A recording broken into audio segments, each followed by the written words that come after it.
Hello everyone, welcome back to Illume biology. Biomolecules के ही NCERT recap series को हम आगे बढ़ाते हैं। ठीक है, और आज हम लोग इसका थर्ड सेशन यहाँ पर डिस्कस करेंगे, जिसमें हम लोग बात करेंगे अबाउट अमीनो एसिड्स। देखो, जितने भी ये जो सेशंस आ रहे हैं यहाँ पे, लेक्चर्स आ रहे हैं, सब सीक्वेंस में हैं। तो जब आप थंबनेल देखोगे तो थंबनेल के ऊपर 1 2 3 ऐसे लिखा रहता है सारा। तो आप इन सब को सीक्वेंस में ही देखो, क्योंकि बेसिक्स से हम लोग स्टेप बाय स्टेप चल रहे हैं। तो अगर आपको थर्ड सेशन समझना है इसका, तो आपको पहले फर्स्ट सेशन देखना होगा, उसके बाद सेकंड, उसके बाद थर्ड। ठीक है, तो इस तरह से हम एक प्रॉपर जो है चैप्टर की स्टडी कर पाएंगे। तो चलिए हम लोग शुरुआत करते हैं अमीनो एसिड से। पहले एक बार थोड़ा रिवाइज कर लेते हैं पिछले 2 वीडियोस का। हमने बात की थी माइक्रोमोलिक्यूल्स की। माइक्रोमोलिक्यूल्स यानी वो मॉलिक्यूल्स जिनका साइज कितना है, कंपेरेटिवली कम है एज कम्पेयर टू मैक्रोमोलिक्यूल्स। हमने कहा था ना, लेस देन 1000 डाल्टन, जिसका मॉलिक्यूलर वेट अगर इससे कम है तो ये माइक्रोमोलिक्यूल्स की कैटेगरी में आएंगे। और इसमें हम लोगों ने बेसिकली जितने भी मोनोमर्स थे, बेसिकली जैसे ग्लूकोज हो गया, है ना, शुगर्स हो गए, न्यूक्लियोटाइड्स हो गए, ये सब हम लोगों ने माइक्रोमोलिक्यूल्स में ही जो है डाला था। तो टोटल ये 4 मॉलिक्यूल्स हम माइक्रोमोलिक्यूल्स में स्टडी करेंगे, जिसमें हम लोग आज बात कर रहे हैं अमीनो एसिड्स की यहाँ पर। ठीक है, और अमीनो एसिड्स के अलावा माइक्रोमोलिक्यूल्स की कैटेगरी में लिपिड्स, शुगर्स और न्यूक्लियोटाइड्स हैं। अब यहाँ पे मेरे पास आप लोगों के लिए क्वेश्चन है, ध्यान से सुनिएगा। लिपिड्स को हम लोग माइक्रोमोलिक्यूल्स की कैटेगरी में रखते हैं, बिल्कुल सही बात है, समझना अच्छे से। नीट का क्वेश्चन है ये।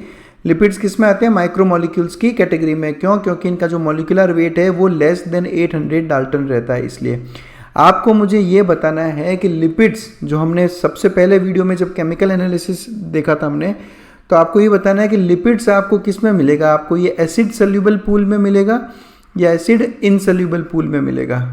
ठीक है, विद रीजन आपको मुझे इसका आंसर देना है। इसका आंसर हमने हमारे फर्स्ट वीडियो में डिस्कस किया था। जस्ट बिकॉज ये एक एक्सेप्शन था, इसलिए मैं बार बार इस चीज़ पे, लिपिड्स पे एम्फेसाइज कर रहा हूँ, ताकि आपको ये चीज़ याद हो जाए। ठीक है, तो अमीनो एसिड्स, लिपिड्स, शुगर्स और न्यूक्लियोटाइड्स, ये सब कुछ माइक्रोमोलिक्यूल्स में ही आते हैं। तो चलिए शुरुआत करते हैं हम लोग आज अमीनो एसिड से। सबसे पहले चलते हैं इसके नाम पे। इसका नाम क्या है? अमीनो और एसिड, यानी एक ऐसा मॉलिक्यूल जिसमें एक तरफ हो अमीनो ग्रुप। अमीनो ग्रुप कौन सा होता है? NH2। और एक तरफ हो एसिडिक ग्रुप, यानी कि C double bond OOH, COOH। एक ऐसा मॉलिक्यूल जिसमें अमीनो ग्रुप भी हो और COOH कार्बोक्सिलिक एसिड ग्रुप भी हो, उसको आप कहते हो अमीनो एसिड। अभी आप मजे की बात देखो, NH2 ग्रुप कैसा रहता है? बेसिक। और COOH ग्रुप कैसा रहता है? एसिडिक। यानी अमीनो एसिड्स एसिडिक भी, बेसिक भी और इवन न्यूट्रल भी। तो क्या रीज़न है कि कुछ अमीनो एसिड्स एसिडिक हैं, कुछ बेसिक हैं, कुछ न्यूट्रल है, वो भी हम आगे फर्दर डिस्कस करेंगे। फिलहाल हम केवल इसके नोमेनक्लेचर की बात कर रहे थे। अमीनो एसिड कोई भी हो, उसका बेसिक स्ट्रक्चर हमेशा सेम रहेगा। अमीनो एसिड का बेसिक स्ट्रक्चर हमेशा सेम रहेगा। देखो, केमिस्ट्री में हम लोग पढ़ते हैं मीथेन के बारे में। तो मीथेन क्या होता है? मीथेन एक ऐसा कार्बन जिसकी चारों वैलेंसी पे हाइड्रोजन लगा हो, उसको हम कहते हैं मीथेन। ठीक है, अब बात करते हैं अमीनो एसिड्स की। अमीनो एसिड्स अगेन एक सिंगल कार्बन पे सबसे पहले तो लगा हुआ है एक हाइड्रोजन। हर एक अमीनो एसिड में, चाहे आप कोई भी अमीनो एसिड की बात करो, स्ट्रक्चर सेम ही रहेगा। सब पे एक वैलेंसी कार्बन की फुलफिल होगी हाइड्रोजन से। कार्बन की दूसरी वैलेंसी पे लगा होगा एक अमीनो ग्रुप, यानी कि NH2 सब में। कार्बन की तीसरी valency will be fulfilled by a carboxyl group. ये देखो आप, ये तीसरी वैलेंसी कार्बोक्सिल ग्रुप। ये तीनों वैलेंसीज हर तरह की अमीनो एसिड्स में फिक्स इन्हीं से जो है ऑक्यूपाइड रहती है। एक हाइड्रोजन से, एक कार्बोक्सिलिक एसिड से और एक अमीनो ग्रुप से। हमेशा कोई बदलाव नहीं रहेगा। बदलाव है केवल चौथी में। ये जो 4th वैलेंसी है, यहाँ पे मैंने लिखा है R। क्यों लिखा है? क्योंकि ये R कुछ भी हो सकता है। ये R हर अमीनो एसिड में वेरी करता है। ये वेरिएबल ग्रुप है। वेरिएबल ग्रुप मतलब ये वो ग्रुप है अमीनो एसिड का जो चेंज होता है। सब अमीनो एसिड्स में पहली, दूसरी और तीसरी वैलेंसी हमेशा हाइड्रोजन, अमीनो ग्रुप और कार्बोक्सिल ग्रुप की होगी। फर्क होगा केवल चौथी वैलेंसी में, जिसमें जो ग्रुप लगा होता है वो वेरी करता है, और उसी के हिसाब से अमीनो एसिड्स अलग अलग टाइप की रहती है। तो ये बाकी 3 ग्रुप, हाइड्रोजन, अमीनो ग्रुप और कार्बोक्सिल ग्रुप, तो हमेशा रहेंगे ही रहेंगे। और यही रीज़न है कि इसको हमने नाम दिया, क्या दिया? Amino acid.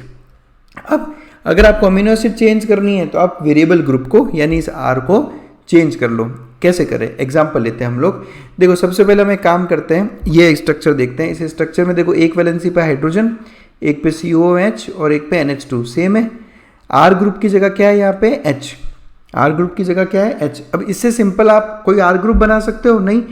दैट मीन्स ये सिंपलेस्ट अमीनो एसिड है जहाँ पे R की जगह कौन है, हाइड्रोजन, इसका नाम है ग्लाइसिन। ये ध्यान रखना है आपको, नीट में बहुत बार क्वेश्चन आया है कि name the simplest amino acid और आंसर जाता है ग्लाइसिन, बिकॉज R का सबसे सिंपलेस्ट फॉर्म हाइड्रोजन या H ही हो सकता है। एक और एग्जाम्पल देखते हैं हम लोग। यहाँ पे देखो तीनों वैलेंसी है, हाइड्रोजन, COH, NH2। फर्क कहाँ है, R ग्रुप में, और इस केस में R ग्रुप क्या है, मिथाइल। और जब R ग्रुप मिथाइल रहता है तब इस अमीनो एसिड को कहा जाता है एलानिन अमीनो एसिड। ठीक है, ये सिंपलेस्ट से ऊपर है थोड़ी सी, यानी सेकंड सिंपलेस्ट आप इसको बोल सकते हो। तीसरे की बात करते हैं हम लोग। यहाँ पर R ग्रुप कौन सा है, यहाँ पर R ग्रुप है CH2OH, यानी हाइड्रोक्सी मिथाइल ग्रुप। तो जब हाइड्रोक्सी मिथाइल ग्रुप जो है वो उसका वेरिएबल ग्रुप है, तो ये अमीनो एसिड कौन सी होगी, सेरिन। तो ये तीन बहुत ही सिंपल अमीनो एसिड्स हैं। इन तीनों में भी सबसे सिंपलेस्ट है ग्लाइसिन। अगर R है H तो ग्लाइसिन, R है मिथाइल तो एलानिन, और R है हाइड्रोक्सी मिथाइल तो सेरिन। ठीक है, तो आप इसको सिंपल से कॉम्प्लिकेट की तरफ करते रहो। अब सबसे खास बात आपको जो ध्यान रखनी है कि ये तीनों स्ट्रक्चर्स NCERT में बना रखे हैं, तो आपको ये तीनों स्ट्रक्चर्स ध्यान होने चाहिए। ये तीनों NCERT में दे रखे। अगर आपको नाम याद नहीं होता है तो मैं आपको एक निमोनिक बता देता हूँ। निमोनिक है गैस। निमोनिक क्या है, गैस। कैसे याद करोगे आप, G for glycine, A for alanine और S फॉर सेरिन। ये simplest to complicated, simplest H, उसके बाद में CH3 मिथाइल, उसके बाद CH2OH। तो ऐसे आप स्ट्रक्चर याद इन तीनों का कर सकते हो। ठीक है, तो अब हम चलते हैं NCERT की लाइंस पे। तो पहली लाइन है कि amino acids are substituted methanes. बिल्कुल सही बात है, मिथेन ये होता है, अभी हमने देखा कार्बन की चारों वैलेंसी पे हाइड्रोजन है। तो अगर आप इन हाइड्रोजन ग्रुप्स को सब्सटीट्यूट कर दो, एक पे वेरिएबल, एक पे COH, एक पे NH2, तो ये क्या बन जाएगा, अमीनो एसिड। तो yes, they are substituted methanes. Amino acids में डिफरेंस किस में आता है, केवल और केवल R ग्रुप में। बाकी तीनों वैलेंसी हमेशा अमीनो ग्रुप, कार्बोक्सिल ग्रुप और हाइड्रोजन से ही ऑक्यूपाइड रहती है। अब देखो जितने भी प्रोटीन्स हम लोग स्टडी करेंगे, नेचुरल प्रोटीन्स, उसमें total 20 different types of amino acids होगी। कितनी टाइप की, total 20 different types of amino acids are present. तो इस दुनिया में जितने भी प्रोटीन्स हैं, ये सारे के सारे प्रोटीन्स इन्हीं 20 अमीनो एसिड्स की सीक्वेंस से मिलकर बने। अभी जब हम प्रोटीन की बात करेंगे, प्रोटीन की स्टडी करेंगे, तो हम कहेंगे कि proteins are polymers of amino acids. तो ये बहुत सारी अलग अलग टाइप की अमीनो एसिड्स मिलकर जो है प्रोटीन का फॉर्मेशन करती है। ठीक है, तो केवल 20 अलग अलग टाइप की अमीनो एसिड्स मिलकर दुनिया के सारे प्रोटीन्स का फॉर्मेशन करती है। अब इस अगर स्ट्रक्चर को अगर ध्यान से देखें हम लोग, तो अमीनो ग्रुप और एसिडी ग्रुप दोनों जो है सेम ही कार्बन पे प्रेजेंट है। देखो आप किसी भी अमीनो एसिड की बात करोगे तो ये दोनों ग्रुप सेम कार्बन पे प्रेजेंट होता है, जिसको कहा जाता है अल्फा कार्बन। इस कार्बन को क्या कहा जाता है, अल्फा कार्बन। आप केमिस्ट्री में पढ़े होंगे इस बारे में। इसलिए अमीनो एसिड्स को कहा जाता है अल्फा अमीनो एसिड्स। जितनी भी अमीनो एसिड्स है उन सबको क्या कहा जाता है, alpha amino acids, because of alpha carbon. अब जितनी भी अलग अलग टाइप की अमीनो एसिड्स है, इनके जो अलग अलग केमिकल प्रॉपर्टीज़, फिजिकल प्रॉपर्टीज़ रहती है, वो डिपेंड करती है इनके अमीनो ग्रुप के, इनके कार्बोक्सिल ग्रुप के और इनके R फंक्शनल ग्रुप पे, यानी इन तीनों में। H पे ये जो है ना, H जो पहली वैलेंसी वाला जो हमने कहा था कि सब पे H प्रेजेंट होगा, ये कोई बहुत ज़्यादा वेरिएशन नहीं करता है। इनकी properties amino group, carboxyl group और R ग्रुप पे डिपेंड करती है। कैसे करती है अभी मैं आपको थोड़ी देर में बताऊँगा कि क्या डिफरेंस आता है, कैसे केवल इस R ग्रुप की वजह से कैसे कोई अमीनो एसिड एसिडिक हो जाती है, कोई बेसिक हो जाती है, तो कोई न्यूट्रल रहती है, वो हम लोग यहाँ पे डिस्कस अब करते हैं। चलिए नेक्स्ट अब हम देखते हैं टाइप्स ऑफ अमीनो एसिड्स। देखो अमीनो एसिड्स के टाइप, ये बहुत ही इंपॉर्टेंट जो है एक टॉपिक है और बहुत सिंपल टॉपिक है, केवल समझना है इसे। ये 3 टाइप की हो सकती है, एसिडिक, बेसिक और न्यूट्रल। अब मैंने स्टार्टिंग में क्या कहा कि हर अमीनो एसिड के अंदर एक तरफ NH2 ग्रुप होगा तो दूसरी तरफ COOH ग्रुप होगा। ये तो सब में रहेगा ही रहेगा, लेकिन फिर भी अमीनो एसिड्स कुछ एसिडिक है, कुछ बेसिक है और कुछ न्यूट्रल। तो उसका रीज़न समझते हैं हम लोग। मैं आपको स्ट्रक्चर बताता हूँ, फिर उससे समझाता हूँ आपको ये कैसे। आप यहाँ देखें, यहाँ ये है अल्फा कार्बन है अपना। इस अल्फा कार्बन पे एक वैलेंसी COH से ऑक्यूपाइड है और एक NH2 से।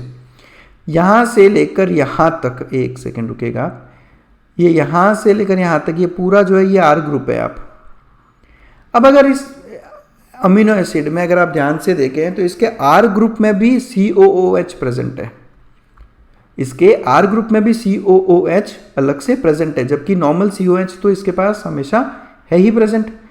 तो एक ऐसा अमीनो एसिड जिसमें COOH ग्रुप NH2 ग्रुप से ज़्यादा हो जाए तो वो ऑब्वियसली कैसी होगी, एसिडिक अमीनो एसिड। यहाँ देख लो आप, कार्बोक्सिलिक एसिड के कितने ग्रुप है यहाँ पे, 2, एक ये और एक ये, जबकि NH2 कितने, एक। तो कौन भारी पड़ेगा, इसकी एसिडिक प्रॉपर्टी भारी पड़ेगी, इसलिए ये एसिडिक अमीनो एसिड का एग्जाम्पल होगा। कार्बोक्सिलिक एसिड ग्रुप जो है वो ज़्यादा है अमीनो ग्रुप से, इसलिए ये एसिडिक अमीनो एसिड। और इसका जो एग्जाम्पल है वो है ग्लूटामिक एसिड। मैं केवल NCERT से ज़्यादा बाहर नहीं जा रहा, तो कंटेंट उतना ही रखूँगा। तो ग्लूटामिक एसिड रटने की भी ज़रूरत नहीं है, नाम के पीछे ही एसिड लग रहा है तो एसिडिक अमीनो एसिड ही होगा। तो ये ग्लूटामिक एसिड जो है एसिडिक अमीनो एसिड का एग्जाम्पल है। नेक्स्ट बात करते हैं हम लोग बेसिक अमीनो एसिड की।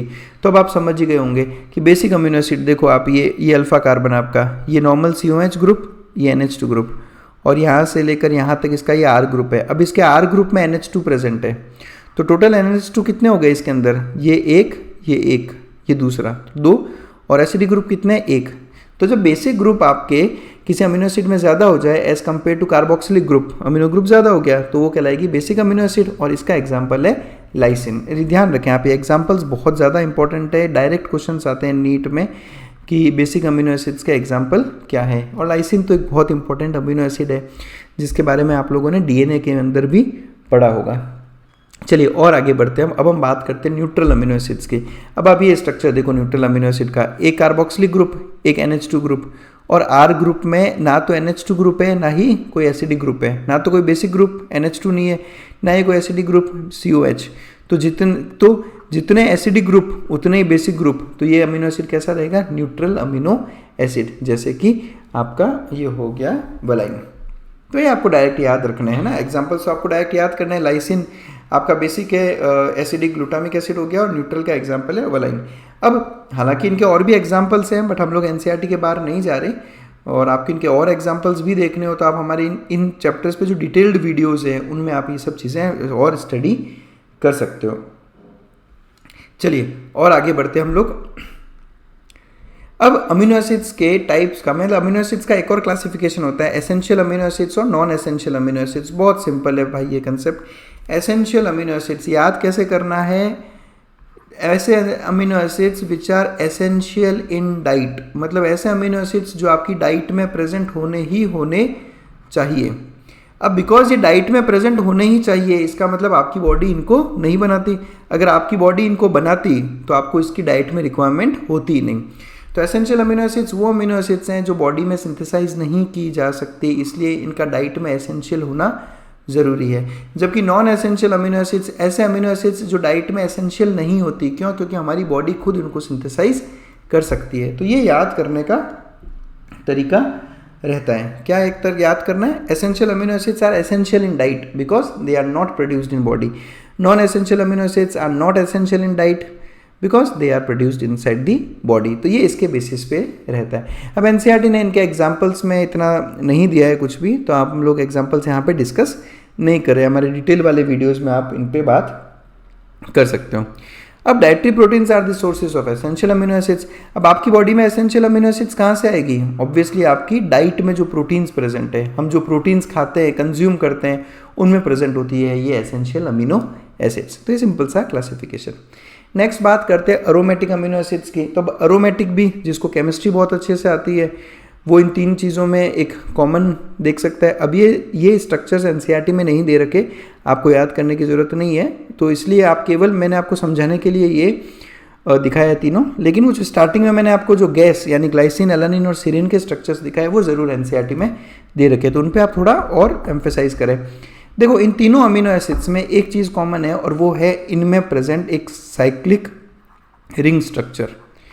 आप एरोमेटिक कंपाउंड्स किसको कहते हो, जिसमें इस तरह के रिंग लाइक स्ट्रक्चर्स प्रेजेंट होते हैं। तो ऐसे अमीनो एसिड्स जिनके R ग्रुप में, अब देखो ये तीनों ही रिंग्स किस में प्रेजेंट है, R ग्रुप में। ये इसका R ग्रुप है, ये इसका R ग्रुप हो गया, और इसका R ग्रुप। तो ऐसे अमीनो एसिड्स जिनके R ग्रुप में कोई ना कोई रिंग लाइक स्ट्रक्चर्स प्रेजेंट है उनको आप कहते हो एरोमेटिक अमीनो एसिड्स, और इनके तीनों एग्जांपल्स एनसीईआरटी ने बहुत अच्छे से दिए हैं, तो आपको ये तीनों एग्जांपल्स अच्छे से याद होने चाहिए। इनफैक्ट नीट में डायरेक्ट क्वेश्चन बहुत बार आ चुका है कि आपको 4 ऑप्शन में से एक एरोमेटिक अमीनो एसिड ढूंढनी होती है, तो टायरोसिन, फेनिलएलैनिन और ट्रिप्टोफैन, ये 3 अमीनो एसिड्स आपको याद करनी है कि ये तीनों एरोमेटिक अमीनो एसिड्स होती हैं। तो आई होप है ना चीज़ें आपको समझ में आ रही है। चलिए अब हम बात करते हैं जिटर आयन की। अब तक का सबसे इंपॉर्टेंट टॉपिक है जिटर आयन, ठीक है, इसे ध्यान से समझे। आप जिटर आयन की बात करते हैं, देखो हमने क्या कहा, अभी जिटर आयन का फॉर्मेशन होता है बिकॉज ये अमीनो एसिड है, एक तरफ NH2 ग्रुप जो बेसिक है और एक तरफ COH ग्रुप जो एसिडिक है। अब आप समझें जिटर आयन का मतलब, जब मैं इस स्ट्रक्चर को एक न्यूट्रल pH पे रखूं, जब मैं इस स्ट्रक्चर को एक न्यूट्रल pH पे रखूं, तब इस न्यूट्रल pH पे क्या होता है कि इसका NH2 ग्रुप एक H+ जो है वो अपने साथ जोड़ लेता है और COH ग्रुप से H+ रिलीज हो जाता है, यानी जो इसका एसिडिक ग्रुप है वहाँ से तो H+ रिलीज हो गया और NH2 ग्रुप एक हाइड्रोजन एक प्रोटॉन को एक्सेप्ट कर लेता है, जिससे ये तो बन जाएगा NH3+ और ये हाइड्रोजन प्रोटॉन लूज करने की वजह से बन जाएगा COO-। ये कब होगा, ये होता है केवल न्यूट्रल pH पे, और इसको कहा जाता है जिटर आयन। इसको क्या कहा जाता है, जिटर आयन, यानी एक ऐसा आयन जिस पे पॉजिटिव चार्ज भी है और नेगेटिव चार्ज भी है, उसको आप कह रहे हो जिटर आयन। ये देख लो आप, ये पॉजिटिव चार्ज, ये नेगेटिव चार्ज, तो ये कब होगा, केवल न्यूट्रल pH पे। तो न्यूट्रल pH पे जब आप किसी भी अमीनो एसिड को रखते हो तो वो जिटर आयन बना देता है, ठीक है, एक प्रोटॉन एक्सेप्ट कर लेता है NH2 और एक प्रोटॉन लूज कर देता है COOH। मैं लेके चलता हूँ आपको, जब मैं इसी को एसिडिक pH में डालूँ, यानी लो pH मतलब कि एसिडिक हो गया।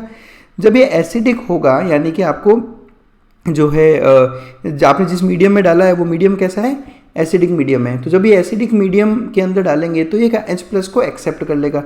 तो जब ये H+ को एक्सेप्ट करेगा तो ये COO-, आप इसको अच्छे से देखो, आप पहले आपने इसको न्यूट्रल pH पे रखा, अब आप इसको एसिडिक pH में डाल रहे हो तो ये COO- एक H+ एक्सेप्ट करके COOH बन गया, और ये आयन कहाँ आ गया, NH3+, वैसा का वैसा है अभी भी। यानी कि लो pH पे ये अमीनो एसिड कैसी हो गई, पॉजिटिव चार्ज। समझना डिफरेंस, लो pH पे अमीनो एसिड कैसी हो गई, पॉजिटिव चार्ज। न्यूट्रल pH पे इस पे कौन सा चार्ज रहेगा, तो आप कहोगे कि सर ये न्यूट्रल चार्ज है क्योंकि पॉजिटिव भी है और नेगेटिव भी है, ठीक है। और अब लेके चलता हूँ आपको, जब हम इसको हाई pH पे रखेंगे यानी कि बेसिक pH पे अगर हम इसको रखेंगे तो हाई pH पे क्या होता है, हाई pH पे ये एक H+ को रिलीज कर देता है। तो आप यहाँ से जब आप यहाँ पहुँचे, जब आप यहाँ से यहाँ पहुँचे तो ये ग्रुप तो सेम रहा COO-, लेकिन इस ग्रुप ने एक H+ रिलीज कर दिया। तो जब इसने एक H+ रिलीज कर दिया तो ये क्या बन गया, NH2, और अब ये कैसा चार्ज हो गया, ये हो गया नेगेटिव चार्ज। वापस एक बार ले लेता हूँ मैं इसको, देखो आप न्यूट्रल pH पे ये जिटर आयन की फॉर्म में रहता है। जब आप इसको लो pH पे लेके जाओगे तो लो pH पे आने के बाद में इसका कार्बोक्सिलिक एसिड ग्रुप एक H+ को जो है एक्सेप्ट करके COOH बन जाएगा। COO- से क्या बन गया, COOH, और ये ऐसा का ऐसा रहा। ये कैसा चार्ज हो गया, ये हो गया पॉजिटिव चार्ज, किस पे, एसिडिक pH पे। सेम अगर आप इसको बेसिक pH पे लेके जाओगे, हाई pH पे, तो ये H+ को रिलीज कर देगा। तो जब यहाँ से जो है H+ रिलीज हो गया, यहाँ देखो आप, पहले यहाँ पे H+ था NH2 ग्रुप पे, अभी रिलीज हो गया, और ये COO- वैसा का वैसा है, तो ये कैसा हो गया, नेगेटिव चार्ज। तो अब आप समझें इस बात को कि किस तरह से जो अमीनो एसिड्स की आयनिक प्रॉपर्टी है वो डिपेंड करती है कि किस मीडियम में ये रहता है। तो एनसीईआरटी कहती है कि a particular property of amino acids is the ionizable nature of NH2 and COOH group. कि इसके जो दो ग्रुप्स है COOH और NH2, ये आयनाइजेबल नेचर के हैं, ये आयन का फॉर्मेशन कर देते हैं। अब इनमें से कौन कब आयन का फॉर्मेशन करेगा वो डिपेंड करता है कि आपने इसको किस मीडियम में रखा है। अलग अलग pH के सॉल्यूशंस में अमीनो एसिड का स्ट्रक्चर चेंज होता रहता है, ये एक इंपॉर्टेंट लाइन है। अब क्या होता है, नीट में आपको इस तरह के क्वेश्चंस पूछते हैं कि स्टेटमेंट ट्रू कौन सा है, फॉल्स कौन सा है, तो आओ आपको तभी समझ में आएगा जब आप एनसीईआरटी की एक एक लाइन को बहुत गौर से स्टडी करोगे। तो in solutions of different pH the structure of amino acid changes, हाँ बिल्कुल ये चेंज होता है। तो देखो इतना ही था अमीनो एसिड्स में एनसीईआरटी में। प्रोटीन्स पे एक अलग से वीडियो बनाएंगे हम लोग, ठीक है। बहुत शॉर्ट में एनसीईआरटी ने इसको समझा रखा है, but because NCERT recap series है तो मैं केवल एनसीईआरटी तक ही लिमिट रखना चाहूँगा। आपको फिर भी किसी तरह के डाउट हो तो आप इंस्टाग्राम पे, मेल आईडी पे और मेरे व्हाट्सएप पे मुझसे जुड़ सकते हो। और अगर आपको लगता है कि वीडियोस आपको काफ़ी हेल्पफुल हो रहे हैं तो आप हमें सपोर्ट करें और ज्वाइन करें हमारे चैनल को, ताकि हम बहुत और भी अच्छे अच्छे वीडियोस आप तक पहुंचा सकें। Thank you very much.